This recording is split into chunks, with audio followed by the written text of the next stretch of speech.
Imagine a world where money is not controlled by governments or central banks. A world where transactions are transparent, democratic, and completely decentralized. This may sound like a far-off utopia, but it's a reality that's already being shaped by the rise of cryptocurrencies. And at the forefront of this movement is the one and only Bitcoin. Bitcoin offers something that conventional currencies like dollars simply cannot: freedom. Freedom to invest, freedom to spend, and freedom to buy as you please, all without being controlled by a higher authority. It's no wonder that Bitcoin has skyrocketed in popularity over the past decade, with a market value of over $1 trillion. In this video, we'll delve into the intricacies of Bitcoin and explore why it has become the go-to cryptocurrency for investors around the world. We'll also take a closer look at why traditional centralized money systems have been struggling for so long, and how Bitcoin is providing an alternative that's both transparent and democratic. So sit tight, buckle up, and get ready to learn about the currency of the future, Bitcoin. Chapter 1. In a world where commerce reigns supreme, money is the backbone of transactions. But as history has shown us time and time again, money isn't perfect. It's prone to inflation, corruption, and can be devalued at the whim of those in power. Enter Bitcoin, a digital currency that operates outside of traditional centralized monetary systems. Unlike dollars or euros, Bitcoins don't take the form of physical coins or bills.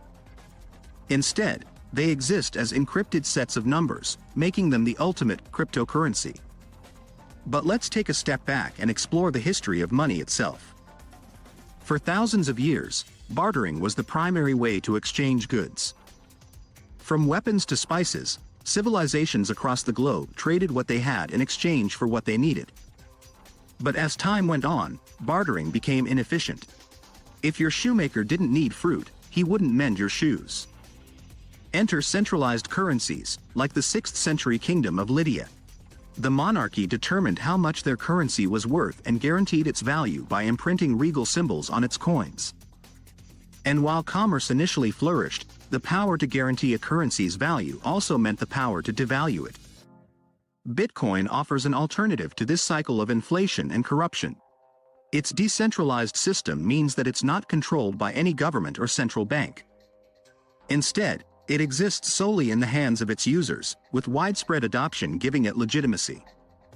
So while money may not be perfect, Bitcoin offers an exciting alternative to traditional centralized monetary systems. It may not be beads, shells, spices, salt, silver, or gold, but its encrypted sets of numbers hold the key to a more transparent and democratic financial future. Once upon a time, in a kingdom far away, there was a wise ruler named King Robert. King Robert was known for his strong leadership and his ability to make tough decisions, especially when it came to the economy of his kingdom. He understood that money was a powerful tool that needed to be carefully managed to ensure the stability and prosperity of his people. However, not everyone shared the same vision as King Robert. There were some greedy bankers and corrupt officials who were more interested in lining their own pockets than in serving the kingdom. They took advantage of their positions of power and started mismanaging the economy, causing prices to rise and the value of the kingdom's currency to plummet. At first, King Robert tried to reason with these individuals and to find a peaceful solution to the problem. But they refused to listen to him and continued to exploit the system for their own gain. Seeing that his people were suffering and that the situation was only getting worse, King Robert decided to take action. He gathered a team of experts, including economists, bankers, and financial advisors, and together they worked tirelessly to come up with a plan to save the kingdom's economy. They analyzed the root causes of the problem and identified the key players who were responsible for the mismanagement. King Robert then issued a decree, stating that anyone who was found guilty of mismanaging the economy would be severely punished. He also ordered a complete overhaul of the banking system, introducing new regulations and policies to ensure transparency and accountability. The corrupt bankers and officials were not happy about King Robert's actions and they tried to resist the changes. But the people of the kingdom had had enough of their greed and they rallied behind King Robert, supporting his efforts to save their economy. In the end, King Robert's plan worked. The corrupt officials were removed from their positions and the banking system was reformed. The economy stabilized and the value of the kingdom's currency began to rise once again. The people of the kingdom were grateful to King Robert for his wisdom and leadership, and they lived happily ever after, knowing that their economy was in safe hands. And as for the corrupt bankers and officials, they learned a valuable lesson, that greed and corruption may bring short-term gains, but in the end, they will always lead to ruin. Chapter 3. The year was 1971 and John, a successful businessman, was feeling uneasy about the value of the US dollar. He had been watching inflation rise and wondered how much longer it would be before his savings were wiped out. He had heard of something called the gold standard, where the value of money was tied to gold, and he thought it might be a solution to his problem. As he sat in his office, he picked up the phone and called his friend, David, a banker. "David, can you explain to me how the value of money works?" he asked.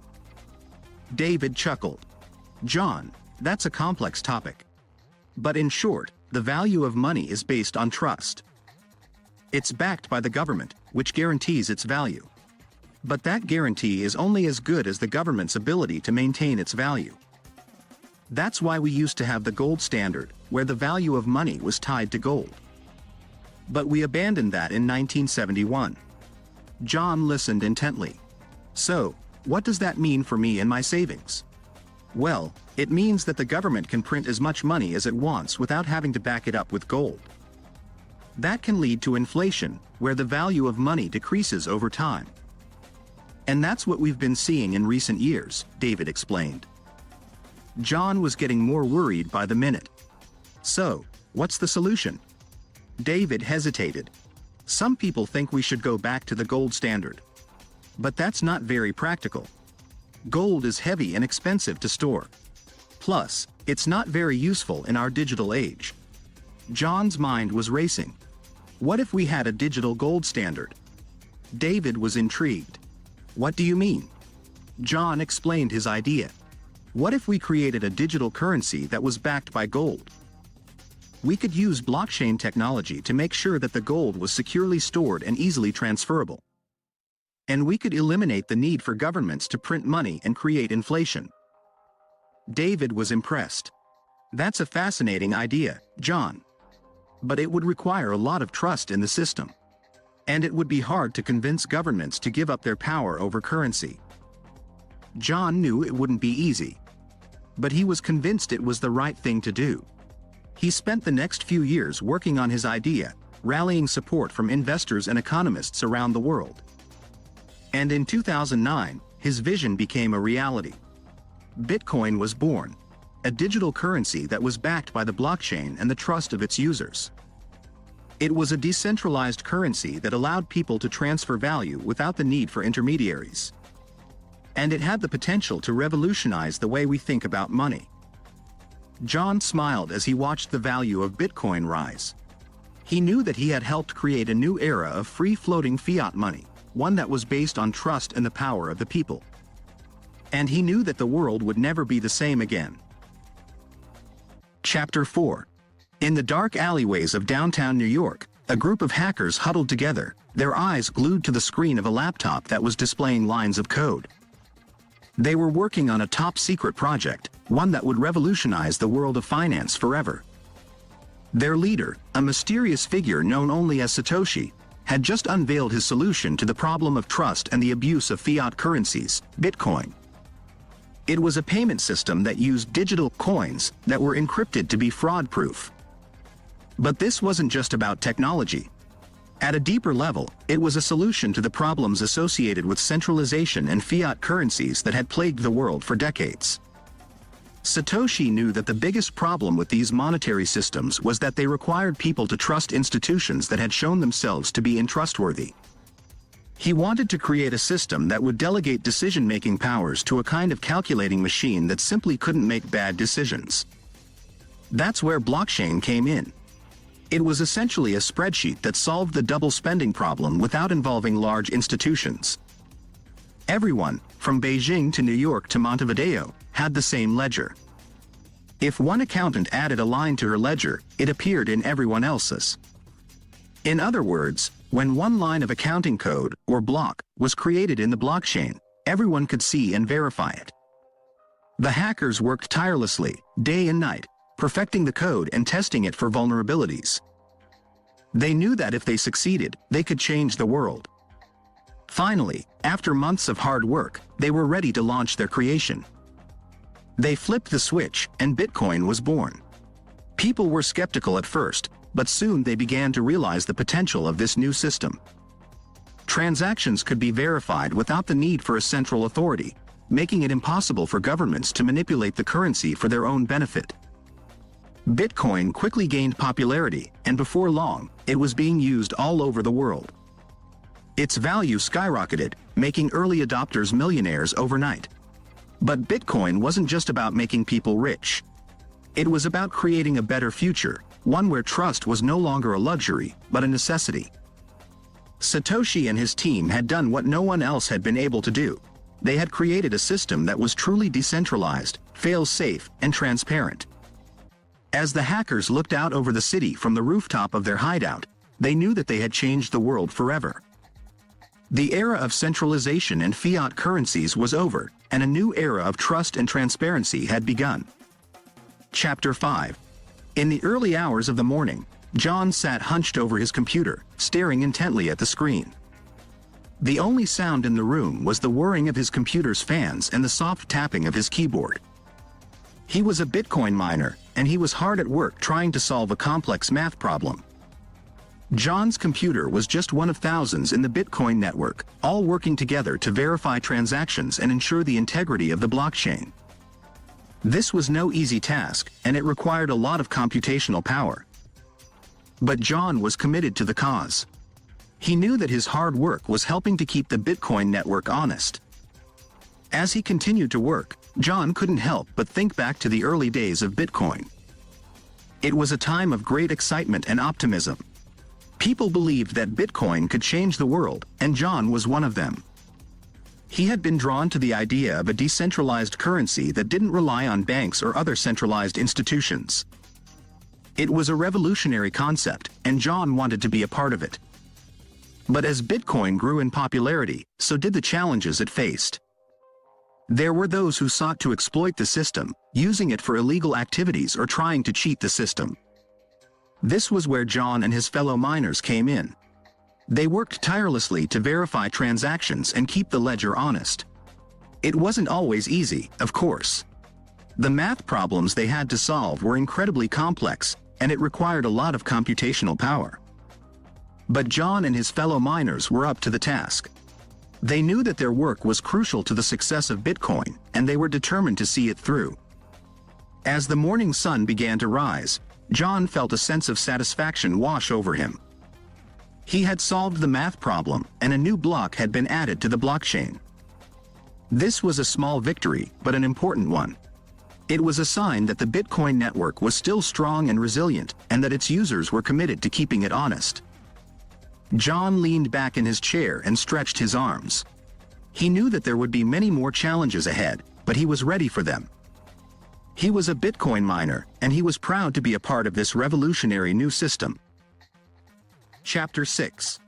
Meet Jake, a college student with a passion for technology and a curious mind. Jake has always been fascinated by Bitcoin and the concept of mining, so he decides to give it a go. He starts off small, using his own computer to mine for Bitcoin. He sets up a mining rig in his dorm room, spending hours poring over the technical details and learning all he can about the mining process. As he mines, he notices that the puzzles are becoming increasingly complex. He needs more computing power to keep up. He starts to realize that he can't do this alone, so he joins a mining pool. At first, he feels like he's part of a community. He's working with others towards a common goal, and it feels good to be a part of something bigger than himself. But as time goes on, he notices that the other members of the pool are investing more and more money into their mining equipment. Jake can't afford to keep up. He doesn't have the resources to buy the latest ASICs or to pay for the electricity needed to run them. He's outmatched by the industrial mining companies that dominate the field. Jake is disappointed, but he doesn't give up. He knows that mining isn't the only way to get hold of Bitcoin. He starts exploring other options, such as buying Bitcoin on exchanges or earning it through freelance work. Despite the setbacks, Jake remains committed to the world of Bitcoin. He understands that the industry is constantly evolving, and he's determined to keep learning and growing. Who knows what the future holds? Perhaps one day, he'll be able to compete with the big players on a level playing field. For now, Jake is content to continue his exploration of this fascinating new technology. He's learned that while solo Bitcoin mining may be beyond his reach, there are always other avenues to explore. And who knows? With a little bit of luck and a lot of hard work, he might just strike gold in the world of Bitcoin. Chapter 7. Jane had always been curious about Bitcoin. She had heard so much about it, and she knew that it was a digital currency that was taking the world by storm. She wanted to start investing in it, but she didn't know where to begin. She knew that before she could start investing in Bitcoin, she needed to have a wallet. A wallet that would store her Bitcoins and allow her to access them whenever she wanted to. But with so many options available, she wasn't sure which one to choose. She did some research and discovered that there were two main types of wallets, hot and cold. Hot wallets were always connected to the internet, and cold wallets were offline. She knew that the hot wallet would be more convenient, but it came with a risk of being hacked. On the other hand, a cold wallet was more secure, but it was less accessible. After weighing her options, Jane decided to go for a mobile wallet. She knew that she would be able to access her cryptocurrency wherever she went, and it would be more convenient for her. But she also knew that she had to be careful and keep her phone secure at all times. Jane downloaded a mobile wallet and set it up. She was excited to start investing in Bitcoin and watch her wealth grow. She made her first investment, and her wallet was now storing her Bitcoins. But as she got busy with her day-to-day activities, she forgot about the security of her wallet. One day, when Jane was at a coffee shop, she realized that her phone was missing. She searched frantically for it, but it was nowhere to be found. She knew that her Bitcoins were stored in her mobile wallet, and if someone found her phone, they would have access to her cryptocurrency. Jane was devastated. She had lost all her hard-earned money. She realized that she had made a mistake by not considering the security of her wallet. She had gone for convenience, but it had cost her dearly. Jane learned her lesson the hard way. She knew that before investing in Bitcoin, she had to consider the security and accessibility of her wallet. She decided to switch to a paper wallet, which provided the highest level of security. She knew that it would be less accessible, but she was willing to make that sacrifice for the sake of her investment. From that day on, Jane made sure that her private key was securely stored in a safe place. She knew that her paper wallet couldn't be hacked, and it gave her peace of mind. She was happy that she had made the right decision, and she could now invest in Bitcoin with confidence. Finally, the insights and knowledge I gained from reading The Promise of Bitcoin were phenomenal. I highly recommend it. Thank you for taking the time to watch, and if you found value in this video, be sure to hit that like button and subscribe to my channel for more great content. Trust me, you won't regret it.